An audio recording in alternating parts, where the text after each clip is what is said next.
Today I'm going to show you how to use Autodesk Inventor and some of the best practices you need to keep in mind when creating drawings. When creating a working drawing, best practice is to work around a center point or axis. As parts become more and more complex, the creation around these points helps organize and allows additional sketches and actions to be added more easily. To see the working planes, you can select the plus to the left of the origin and right-click on desired planes, axis, or points, and select Visibility to make them visible. Before beginning, you can also select Project Geometry and choose the axis, edge, or center you wish to reference. From the Start menu, select New, and you can choose Metric or Standard. We're going to use Standard, and we'll do a solid part. You could do sheet metal or solid. We can see on the top there's a toolbar, and all the different tools will pop up in sketch mode or in extrude mode. On the left will show all the sketches and extrusions and different functions that you have done. There's also the origin to the left there where you would click the plus. So we're going to look up top there. You can see the different options for new drawings also if you want to create another one on top of this one. So we're going to right click and click New Sketch. It's also in the top right. We're going to choose the different planes.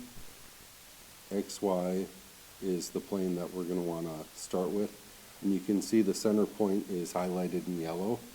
We're going to click there, and you can see that there's a distance measurement and a degree of angle measurement. We're going to choose a 0 degree there and a set distance and hit enter, and that will create the line in that direction. You can create the lines and just add the dimensions later, add the degrees later, or you can do it now. It seems to go a little bit faster if you do it as you're creating them, but it can always be modified at a later time and date. So you can see there's different line options. We're just going to create a box right now that's a 1/2 inch by 1/2 inch. Now you can see that I click dimension, and I can modify that dimension now if I need to. So I'm going to make it 3/4 of an inch, and that makes both lines 3/4 because they are equal. The constraints for the 90 degree also stop it from shortening, and it won't allow you to do that. You could just see. So we're going to right click and finish sketch, or on the right side you could finish sketch, and we're going to click extrude and extrude it a distance of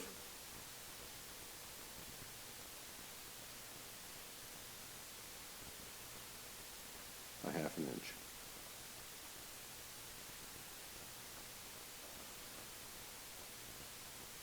And you can tell it to go forwards, backwards, split it in the middle.